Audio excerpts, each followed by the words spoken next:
All right, let's talk about nth roots today. We're gonna be simplifying radicals. So let's just get into the spirit of things here.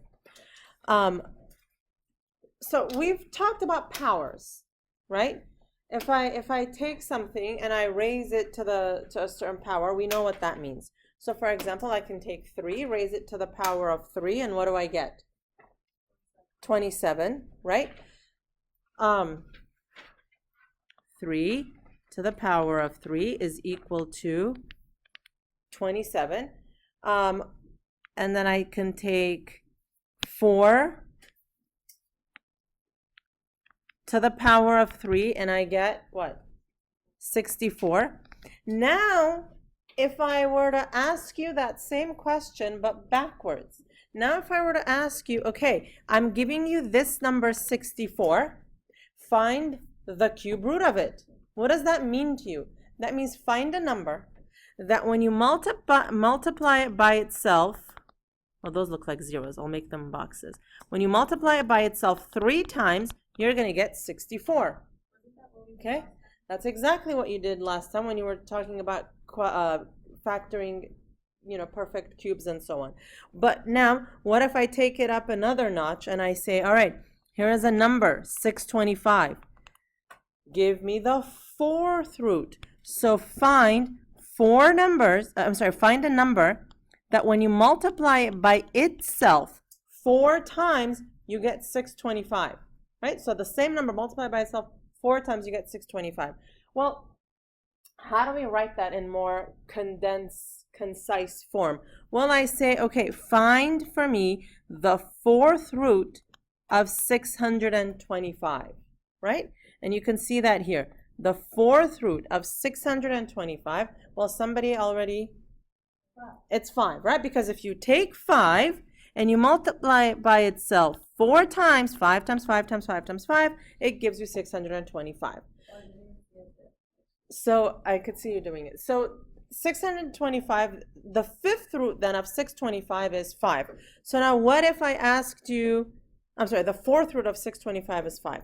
What if now I asked you, okay, here is a number, 32.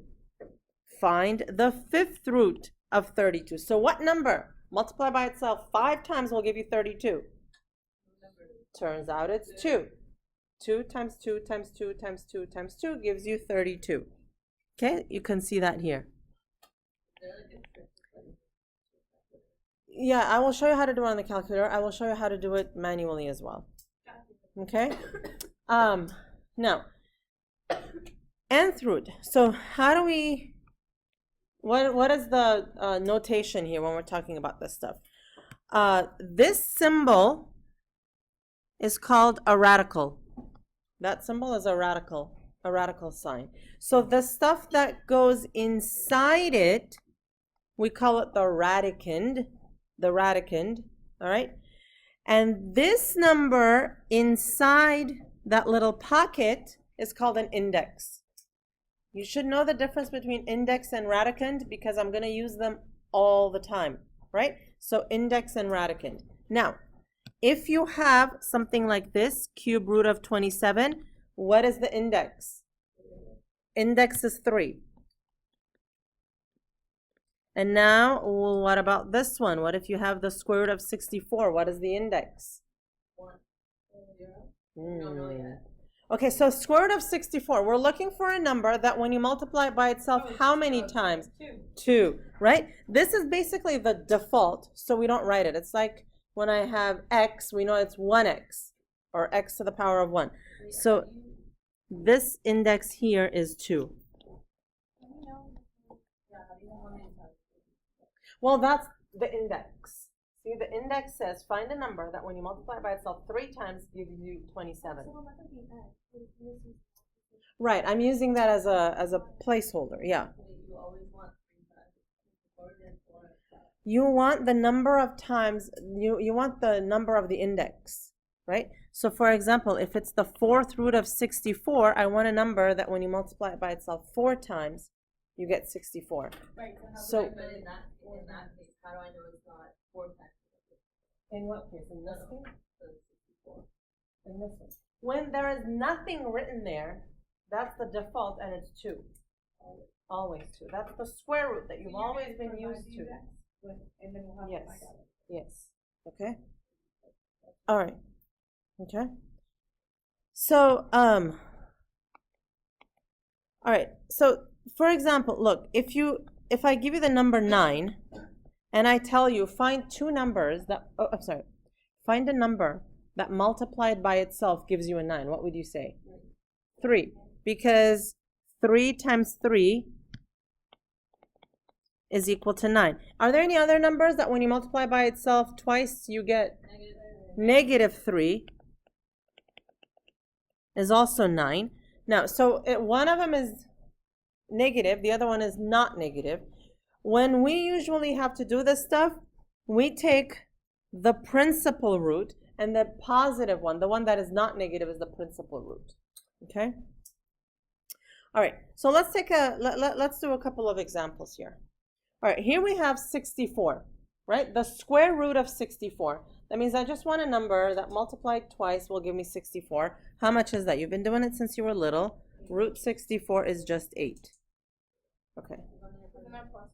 That's it. No. We're just going to take the non-negative one. The non-negative, so the principal root is just like... Yeah.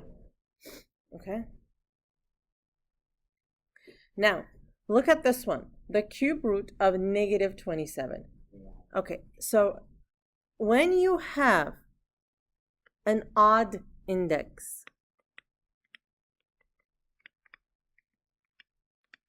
okay, when you have an odd index of 3, 5, 7, 9, etc., the negative just comes out. All right, so you just have that your answer is going to be a negative something. Okay, now what number multiplied by itself 3 times gives you 27? 3. So the answer here is -3. Now, what if you don't know? What if it doesn't just come to you? Well, do the factor tree. 27 is 3 times 9, which is 3 times 3.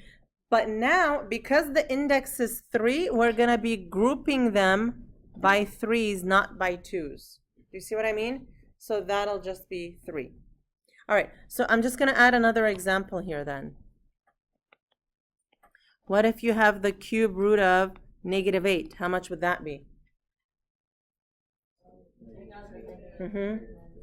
So it's -2. What if you have the cube root of +8? Then it's just 2. Okay? All right, so let's take a look at this one. There is a plus or minus outside. Now that's just a label. We have no right to get rid of it, so we just keep it in our answer. Now, inside the root, we have a 16 and an x to the 4. Each element has to be solved independently of the others. So this is a square root. So what is the square root of 16? 4. Well, what about the square root of x to the 4?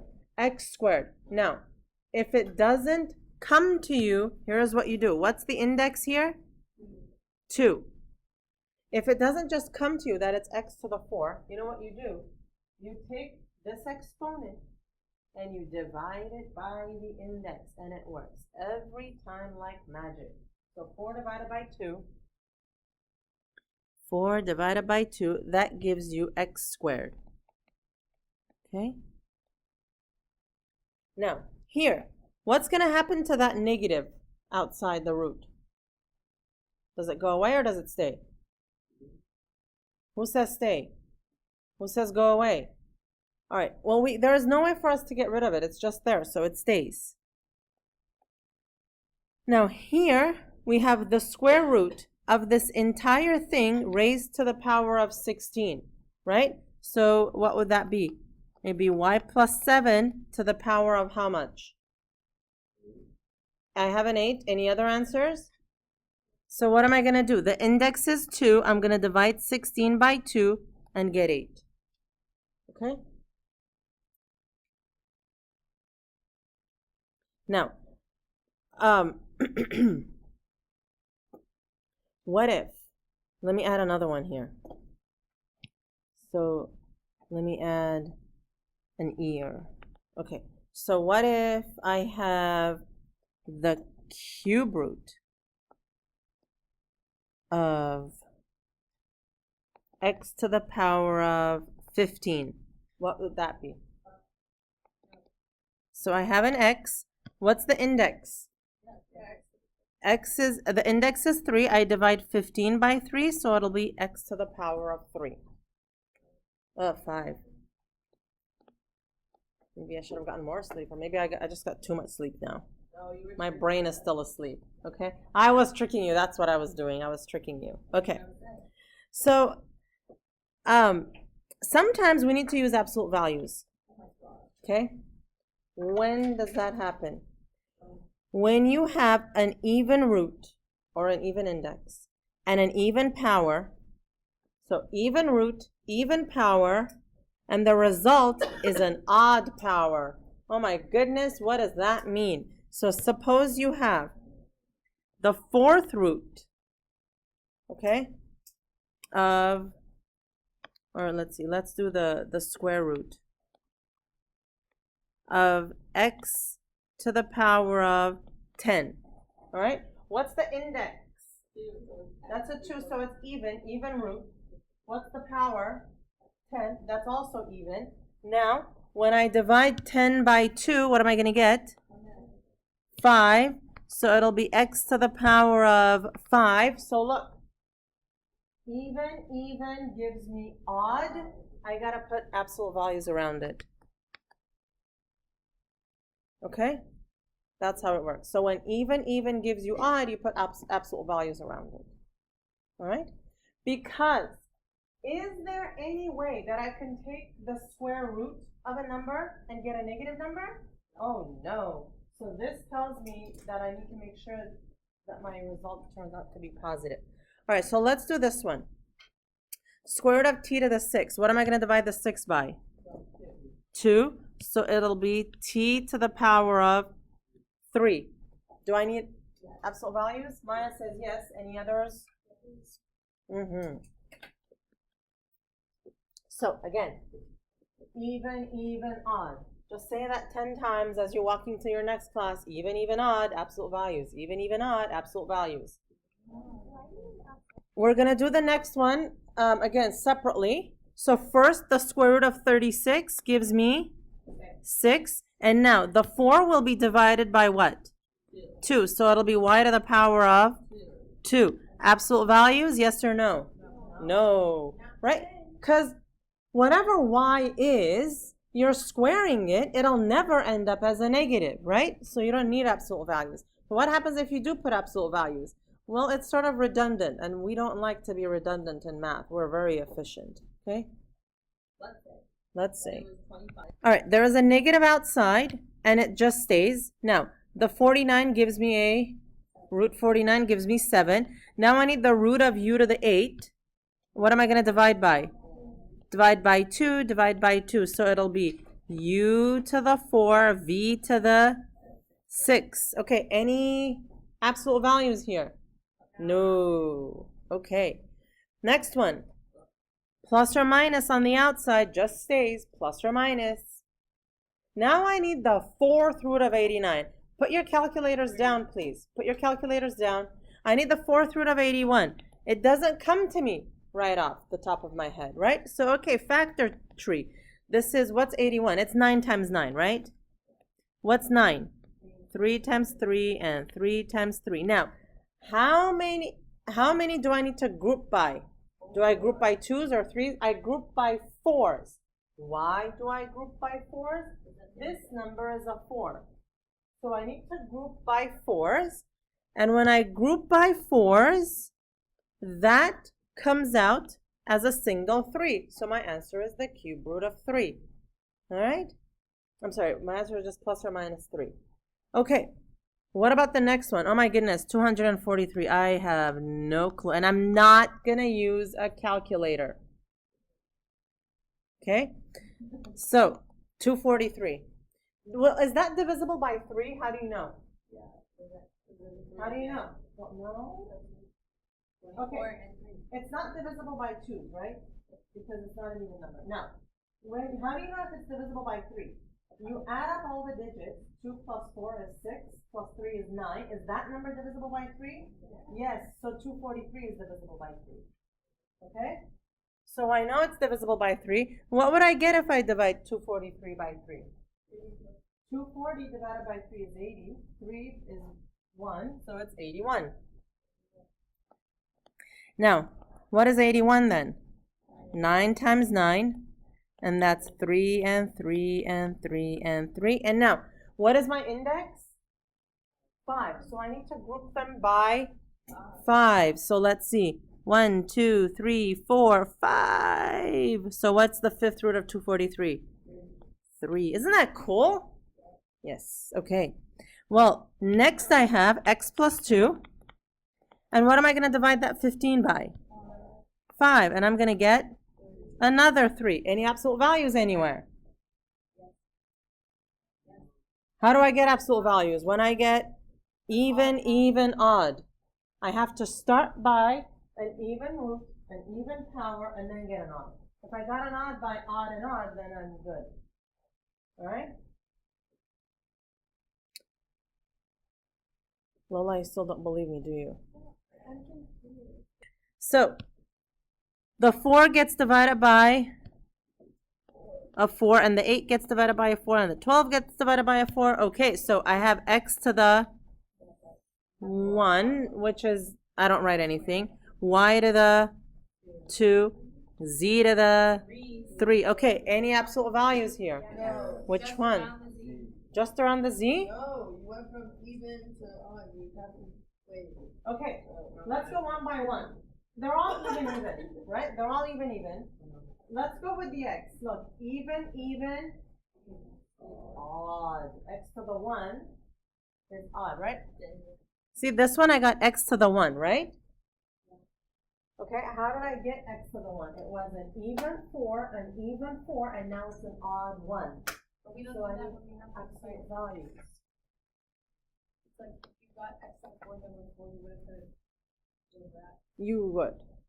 We now know that you would. If you haven't been until now, man, don't tell anybody.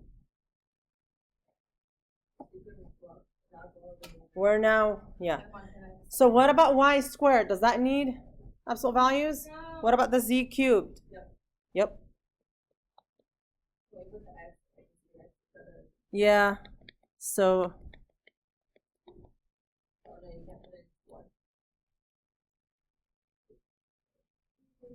it's the same. Oh, I took away the cubed. Okay. Let's use our calculators. It's not around all of them. It's just around the x and the z. Okay. All right. Now take out your calculators. So these are not perfect roots. So we're going to have to use our calculator on it. And somehow I can't get this. Let's do this. Okay, so first we have the square root of 58. So it's the square root. We're all good with doing square roots. You all know how to do a square root? 58. And it's this one, and it says to 3 decimal places, so it's going to be 7.616. Okay? Now, for B, you have negative square root 76. You can put the negative, or if, you could just do root 76 and tack on the negative. Either way, it's negative 8.718. Okay, now, for the fifth root, okay, I type in 5. All right, so let me write that down. I type in 5, and then I press math. And what I want is this one, nth root of x or x root of x, so that's the fifth option. So math 5. And then I put in negative 43.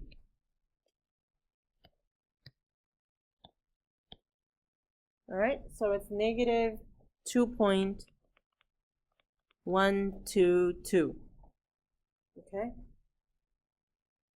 For the next one, what do I type in first? 4, and then math 5.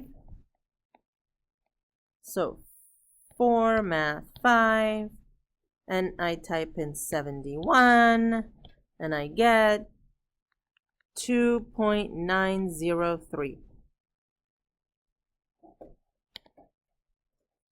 And the homework for this section is below here, page 410.